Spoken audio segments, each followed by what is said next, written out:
बर' मानसिखौ बेखौ सिथारनो बुथारनो अथ' हिम्मत बा साहस गैयामोन दा बर' हारिनि अख्राङाव दाउखा बिदै बिदै दाखा दाखा जोमै गोसोम खाबाय बे दाखा दाखा जोमै गोसोमखौबो जुदि बुजिनो हायाब्ला सिरि मोनखांनो हायाब्ला पार्टि फुर्तिखौ जालदाब जुलदाब गारनानैब्लाबो खौसेयै जुदि गसंथानो हायाब्ला बे बर' हारिया बे मुलुगनिफ्राय जोबनांगौआ बारा गोबाव आरो सम गैलिया रायजोबो हाय एभ्रिवान नोंथांमोनखौ दिनैनि गोदान मोनसे भिडिअ फिन खेब बरायनानै लाबाय बेजों लोगोसेनो गिबियावनो बयखौबो 77थि रिपाब्लिक डेनि बयनिसिमबो गाहाम हामलायनायखौ बावहरनाय थाबाय दिनै आं नोंथांमोननि सिगाङावहाय थांनाय 19 जानुवारि खालि सावथालफोरनि आखायाव सिखना जोहोलाव बिस्मितनि बुथारजानायजों लोगोसेनो मैया एबा 25 जानुवारि खालार खालि बिथांनि जोनोम सान फालिनायजों लोगोसेनो बे हाबाफारियाव बारग' एमपि सानसुमा खुंगुर बैसोमुतियारि बिथांजों लोगोसेनो बनसुनि आफादगिरि बनजित मन्जिल बिथांमोना माखासे गोनांथार बाथ्राफोरखौ बुंदों बेजों लोगोसेनो सिखना जोहोलाव बिस्मितनि हिनजावा थार बिजिरनायखौ लानानै माखासे बाथ्राफोरखौ बुंदों बेजों लोगोसेनो जोंनि बर' हारिया माबायदि सांग्रांथि जानांगौ बेखौ लानानै दिनै आं नोंथांमोननि सिगाङावहाय गुवारै सावरायलायगोन बेनिखायनो नोंथांमोना भिडिअखौ स्किप खालामालासिनो जोबजासिम नायलां भिडिअखौ जागायजेननायनि सिगां नोंथांमोननिसिम गुरै खावलायनाय नोंथांमोना आंनि चेनेलखौ दासिमबो साबस्क्राइब खालामनानै लायाखैबा सिगाङावनो साबस्क्राइब खालामनानै लाग्रोदो नोंथांमोना आंनि चेनेलाव बेबायदिनो गोदान आपडेटफोरखौ मोननो हागोन थौदो बिदिब्ला दिनैनि भिडिअखौ जागायदिनि दा नोंथांमोना बयबो थांनाय 19 जानुवारि खालार खालि सावथाल हारिनि आखायाव जोंनि बर' हारिया इनाय अनागारियै जायगायावनो बुथारजानाय जाथायखौ बयबो खोनाखाबाय बे जाथाया जोंनि बर' हारिनि थाखाय जोबोरैनो दुखुनांथाव बेखौ लानानै क'क्राझारनि कारिगाव ओनसोलाव सावथाल हारिनि सुबुंजों बर' हारिनि गेजेराव गोबां दुंहाव दाङाबाजि थासारियाबो जानानै थांबाय बे दाङाबाजि थासारियाव सावथाल हारिनि सुबुंजों लोगोसे जोंनि बर' हारिनि गेजेरावनो गोबां खहाबो जाबाय दा गोबां जोंनि थागिबि बर' हारिनि सुबुंफोरानो रिलिफ केम्पआव थानो गोनां जादों बेयो जोंनि बर' हारिनि थाखाय जोबोरैनो दुखुनांथाव सावथाल हारिनि सुबुंफोरा जोंनि बर' हारिनि सायावहाय इनाय अनागार खालामनाय एबा थागिबि बर' हारिनि सायावनो इनाय अनागार खालामनाया बेयो जोंनि थाखाय जोबोरैनो दुखुनांथाव बेखौ लानानै जोंनि साफ्रोमबो बर' रायजो राजाफ्रा सांग्रां जानायनि सम फैबाय बेनिखायनो जों गावजों गाव सोंखारिलायबाय थानायखौ गारनानै जों बयबो जोंनि सायावहाय इनाय अनागारि खालामनाय हारिनि हेंथायै गसंथानांगौ बेखौनो आं बुंनो सानो बेजों लोगोसेनो आं बे बाथ्राखौ बुंनो सानदों 1989 नि एट्रसिटिस एक्ट जाय एक्टनि गेजेरजों जोङो ससियेल कास्ट आरो शिड्युल ट्राइबनि सुबुंफोरा बे एक्टनि गेजेरजों जोङो थागिबि ट्राइबेल हारिनि सायावहाय गुबुन नन ट्राइबेल सुबुंफोरा इनाय अनागार खालामोबा बेनि सायावहाय जोङो स्पेसियेल नायबिजिरनायखौ मोननो हायो बेनि गेजेरजोंनो जोंनि माहारियारि आफादफोरा 1989 नि एट्रसिटिस एक्टखौ लानानै सरकारनिसिम थांनाय 19 जानुवारि खालार खालि सिखना जोहोलाव बिस्मितखौ इनाय अनागारि बुथारनाय दुथांफोरनि सायावहाय नायबिजिरनानै गोख्रों साजा होनो थाखाय दाबि खालामगासिनो दङ दा जोंनि थागिबि बर' हारिनि सायावहायनो गुबुन जायगानिफ्राय हाबफैनाय सावथाल हारिनि सुबुङा जोंनि सासे बर' सुबुंखौ इनाय अनागारि बुथारनाय बेजों लोगोसेनो सानै बर' सुबुंखौ गोब्राबै जोखोम खालामनायखौ लानानै जों साफ्रोमबो बर' रायजो राजाफ्रा सांग्रां जानायनि सम फैबाय दा जों जोंनि सासे बर' सुबुंखौ इनाय अनागारि बुथारदों थिग बेबायदिनो उननि समावबो गुबुननिफ्राय हाबफैनाय सुबुंफोरा जोंनि थागिबि बर' रायजो राजाफोरनि सायावहाय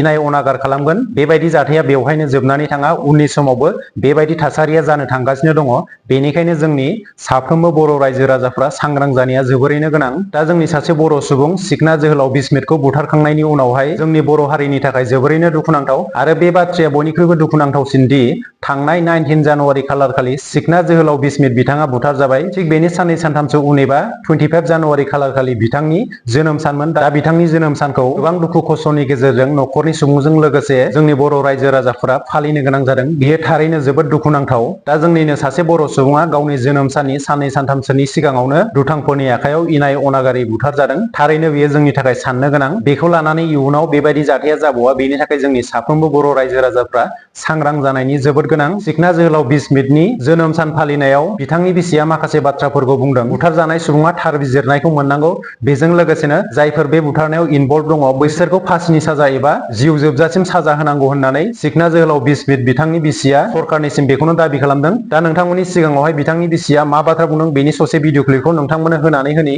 सिखना जोहोलाव बिस्मितनि बिसि हिसाबै आं बेखौनो बुंनो सानोदि जेरै आंनि फिसाया मालायनि आखायाव गुबुन जाथिनि आखायाव खास्रि बिस्रि अमाफोरबायदि देथार जादों जाहाथे बेबायदि गुबुननि फिसायफ्राबो गुबुननि फिसाफ्राबो बेबायदि देथार जाया बेनिखायनो आं सानो जोंनि बर'फ्रा ज' जानानै जास्टिस बिनांगौ आरो फासि होनांगौ थाबैनो एक्सन लानांगौ सरकारा आंना फिसाया सासे फिसा थालांबाय दा आंहा बेखौ नायनांगौ दा सरकारा आंनि फिसानि थाखाय माबा मोनसे साननांगोन आरोहाय थाबैनो जास्टिस होनांगोन आंनि फिसायखौ जाहाथे आंनि फिसाया आलो गोजोनै थांनो हानायनि आं बेखौनो सरकारनाव खावलायो। आं दिनै आंनि हासबेन्डनि थाखाय बेबायदि जोनोम सान फालिनो सानाखैमोन, नाथाय दिनै 19 जानुवारियाव बेबायदि इनसिडेन्ट जाबाय। बेनिखायनो तारमाने आं बिनि जोनोम सानाव कन्डलेन्स खालामनांगौ जाहैबाय। दा नोंथांमोना बयबो खोनाखाबाय सिखना जोहोलाव बिस्मित बिथांनि बिसिया सरकारनिसिम मा दाबि खालामदों, बेसेबां दुखुनि गेजेरजों सरकारनिसिम फिसाय थैनायनि न्याय मोननांगौनि थाखाय सरकारनिसिम दाबि खालामदों। बिथांनि न'खरनि बेबायदि थासारिखौ नुनानै जोबोरैनो दुखु मोनदों। जोंनि साफ्रोमबो बर' रायजो राजाफोरानो दुखु मोनदों। दा बेखौनो लानानै सिखना जोहोलाव बिस्मितनि बिहावा मा बाथ्रा बुंदों बेनि ससे भिडिअ क्लिपखौबो नोंथांमोननो होनानै होनि, नोंथांमोना गोसो होनानै खोनासंब्लानो जाबाय। आंनि बिजामादै बिस्मित सिखना जोहोलाव बिस्मितनि थैनाय दाख्लै 19 थारिख खालि खास्रि बिस्रि गुबुन जाथिजों बुथारजानायनि थाखाय आं खुब दुखित। आरो बेहा दिनैहाय बार्थडेमोन, बे बार्थडेसिमखौनो सफैस्लाबै दाख्लै 19 थारिखआवनो बुथारजानायनि थाखाय आं जोबोद दुखु। दा बे दुखुनि थाखायनो आं सरकारखौ खावलायनो सानो जे मा खारनाव बेखौ बुथारा, जे जोंनि जायगायावनो जों जुदि बुथार जायोबा जोंहा थानायनि मोन्थाय गैयाबा गुबुन हारिजोंसो जोङो गावनि जायगायाव गुबुन हारिजोंसो जोङो दाउ अमा सिथार जानांगौबा जोंनि हारिया बबेहाय थानानै बोरै सोलिनो हागोन। आरो जों दा बेनिखायनो सरकारनाव न्यायखौ लुगैदों जे कालपिटखौ हमनानै जेरैबाबो फासि होनांगौ आरो गासिबखौबो हमनानै लाबोनानै सेबनानै आसल खोथाखौ दिहुननानै फासि होथारनांगौ बिसोरखौ। आं बिदिखौनो खावलायबाय। आरो बे बिस्मित थैनायनि बिसि दं, फिसा दं, बिसोरनो न्याय होनांगौ, साख्रि होनांगौ, बिनि थोजासे डिमान्डखौ मानिनांगौ। जेरै रायजोफ्रा डिमान्ड खालामनानै होदों, बे 5 लाख थाखाजों जेबो जाया, 5 लाख थाखाया दानि जुगाव जेबो नङा। बिनिखायनो बिनो थोजासे जिखिनि रायजोफ्रा जेरै डिमान्ड खालामदों बेबादि डिमान्डैनो होनांगौ आरो साख्रिखौ होनांगौ। बेल सालायनानै थांनायाव जेबो नुवाखैमोन, फैनायावसो बेंथानानै बेखौ खास्रि बिस्रि बुथारदों। बे गासिबो मोसौ सिखाव माबा सिखाव होननाया गासिबो मिसाजोब।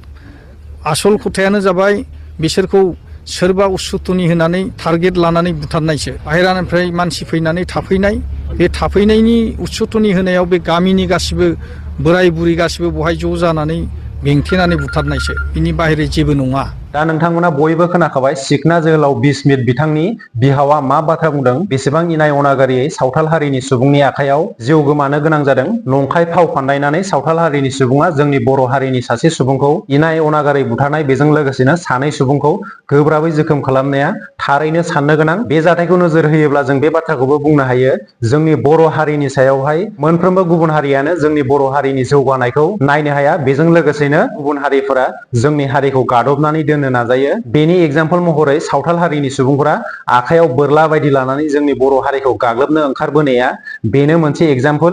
बेजों लोगोसेनो बन्स'नि आफादगिरि बनजित मन्जिल बिथाङा बे मोनसे बाथ्राखौबो बुंदों दि सावथाल हारिनि सुबुंफोरा नाक्सालाइट बायदिफोरनि थुलुंगा मोननायनि गेजेरजों जोंनि बर' हारिनि सायावहाय साहस गोरायै गाग्लोबनो गोहो मोनदों होननानै बे बाथ्राखौबो बुंदों। दा नोंथांमोननि सिगाङावहाय बन्स'नि आफादगिरि बनजित मन्जिल बिथाङा मा बाथ्रा बुंदों बेखौ नोंथांमोननि सिगाङाव फोरमायनानै होनि। जाय बिथांमोना दिनै जे एरेस्ट खालामनांगौ कालप्रिट्सफोरखौ, आरो बिथांमोनखौ दिनै कालप्रिट्सफोरखौ एरेस्ट खालामनानै साजा होनो हायाब्ला अब्ला जोंनि जि मोनसे आन्दलन, जोंनि जि मोनसे स्ट्राइक, बे स्ट्राइकआ थांबाय थागोन इनडिफिनिट भाबै।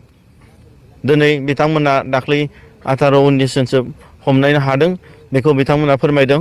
आरो जों नुनो मोनदों दे जोंना आसामनि जे पुलिस प्रशासन आरो जे BTCनि गभर्नमेन्ट बिथांमोना कअपारेसन खालामदों। आरो बिनि गेजेराव जे जों दिनै गिख्रंथाव भाबै जों दिनै मिथिनो मोनदों दे दिनै नाक्सालाइट बिथांमोना दिनै गोबाङै जोंनि बे सान्थालि एरियासफ्राव, आदिबासि एरियासफ्राव हाबफैनानै दं। आरो बिथांनि जि जिउमा गोमादों, जिउमाया दिनै बेयावबो बिथांमोननि आखाइ दं, लोब्बा दं।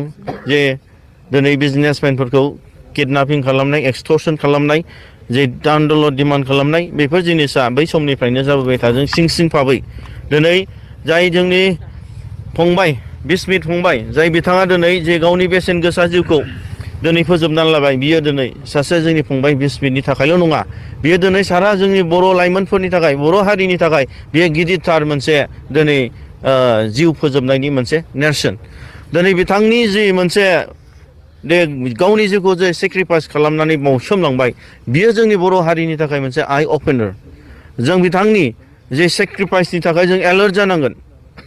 बे फैबाय थानाय समाव जोंनि बर' लाइमोनफ्रा जों स्ट्रं जानांगोन, जों सांग्रां जानांगोन, जों एलार्ट जानांगोन, जों खौसे जानांगोन। दा नोंथांमोना बयबो खोनाखाबाय बनसुनि आफादगिरि बनजित मनजिल बिथाङा मा बाथ्रा बुंदों। जिउ गोमानाय बिथांनि न'खरनो 1 कौटि रांनि कम्पेनसेसन होनांगौ, बेजों लोगोसेनो बिनि बिसिनो गभर्नमेन्ट जब होनांगौ, बेजों लोगोसेनो जोखोम जानाय सानै सुबुंनो 50 लाख रांनि कम्पेनसेसन होनांगौ होननानै सरकारनिसिम क'क्राझार डिस्ट्रिक्ट कमिशनारनि गेजेरजों मेम'रेन्डाम दैथायहरदों होननानै बे बाथ्राखौनो फोरमायनानै होदों। बेजों लोगोसेनो आसामनि केबिनेट मिनिस्टार जयन्त मल्ल बर'आ बिथाङा जिउ गोमानाय न'खराव फैनानै 5 लाख रांनि कम्पेनसेसन होनाया बे गनायथाव नङा होननानै बे बाथ्राखौबो बुंबावदों। दा थारैनो साननो गोनां, सासे सुबुंनि आगोमा जिउआ 5 लाख रांजोंनो बायजाबाय नामा, बेयो साननो गोनां। बेनिखायनो जोंनि बर' हारिनि माहारियारि आफादफोरजों लोगोसेनो जोंनि साफ्रोमबो बर' रायजो राजाफोरा सांग्रां जानांगौ, बेखौ आं बुंनो सानो। दा जोबथारनायाव बारग' एमपि सानसुमा खुंगुर बैसुमुतियारि बिथाङा सिखना जोहोलाव बिस्मित बिथांनि जोनोम सान फालिनायावहाय बाहागो लानानै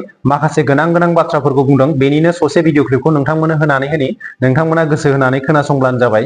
आरो बे जाथाया एसेबां गोरलै जाथाय नङा।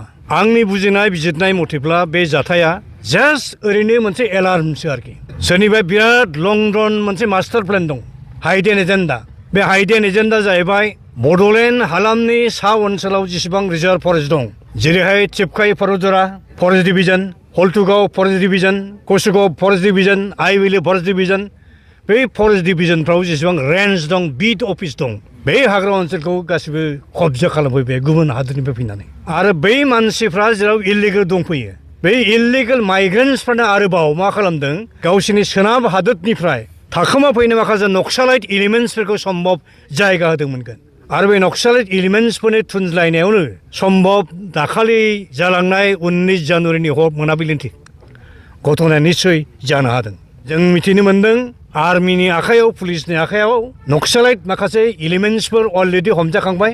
हयथ' दिनै जों सोंब्ला पुलिस एडमिनिस्ट्रेसनावथ' फोराननो हागौ आरोखि, जे बे हाग्रा ओनसोलाव, बड'लेण्ड ओनसोलाव खुनु बे रोखोम टेररिस्ट एलिमेन्ट, नक्सालाइट एलिमेन्टस खुनु रायजोनिफ्राय फैयाखै होननानै बुंनो हागौ आरोखि।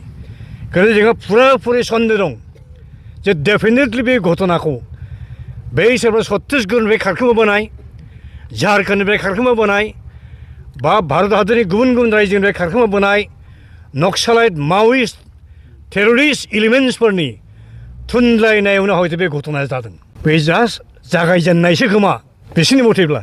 सिरि मोननांगौनि सम फैबाय बर' फिसाफोर। 5,000 बर' फिसाफोरखौ मुंख्लं जाहोनानै जों जे बड'लेण्ड टेरिटरियेल काउन्सिल एरियास मोनदोंमोन, बिटिएडि आरो बिटिसि, बेखौ दिनै गुबुन जायगानिफ्राय फैनाया दिनै जेरैखि जायाबाबो कब्जा खालामनानै गावसिनि खालामनायनि प्लेनिंजों आवगायगासिनो दं। गावजों गाव बिदा फंबाय नांलाय खमलाय जाजासिनो आलादा हादोर सेपारेट स्टेटखौ थै थाङै आन्तर्जयै इनसेसेन्ट पिसफुल डेम'क्रेटिक मास मुभमेन्टनि गेजेरजों थाबैनो जुदि आदाय खालामनो हायाब्ला बे बुहुमाव बर' हारिया बै बिटिसि आरो बिटिएडिखौ लानानै थांनानै थानाया अथ' गोरलै नङा। मानो होनब्ला बिटिसि एडमिनिस्ट्रेसन आन्दाराव पुलिस पावार गैया, ल' एन्ड अर्डार कन्ट्रल खालामनो अधिकार गैया। दिनै आसाम गभर्नमेन्टआ ल' एन्ड अर्डारखौ कन्ट्रल खालामो। दा बर' हारिनि अख्राङाव दाउखा बिदै दाखा जोमै गोसोम खाबाय। बे दाखा जोमै गोसोमखौबो जुदि बुजिनो हायाब्ला, सिरि मोनखांनो हायाब्ला, पार्टि फुर्तिखौ जालदाब जुलाद गारनानैब्लाबो खौसे जुदि गसंथानो हायाब्ला, बे बर' हारिया बे मुलुगनिफ्राय जोबनांगौआ बारा गोबाव आरो सम गैलिया रायजोबो। दा नोंथांमोना बयबो खोनाखाबाय बारग' एमपि सानसुमा खुंगुर बैसुमुतियारि बिथाङा मा बाथ्रा बुंदों। जोबथारनायाव आं बे बाथ्राखौनो बुंनो सानदों, जोंनि बर' रायजो राजाफोरा आलादा रायजोनि थाखाय फिन सोमावसारनायनि गोनां दं नामा, बेयो आंनि मोनसे सोंथि। नोंथांमोना बेनि सायावहाय मा सानो कमेन्ट सेक्सननि गेजेराव फोरमायहरब्लानो जाबाय। सानसुमा खुंगुर बैसुमुतियारि बिथाङा बे बाथ्राखौनो बुंदों, जोंनि बर' हारिया आलादा रायजो मोनाब्ला उननि समावहाय जोबस्रांलांनो थाखाय बारा गोबाव सम नंला। बेनिखायनो जोंनि साफ्रोमबो बर' रायजो राजाफोरा आलादा रायजोनि थाखाय सोमावसारफिननांगौ होननानै बे बाथ्राखौनो बुंदों। बेनि सायावहाय नोंथांमोना मा सानो कमेन्ट सेक्सननि गेजेराव फोरमायहरब्लानो जाबाय। दिनैनि भिडिअआ एसेनोसै। नोंथांमोना भिडिअखौ इनफरमेटिभ मोनदोंब्ला मोनसे लाइक खालामदो। लोगो मोनफिनगोन गुबुन मोनसे भिडिअआवहाय। गोजोन्थों।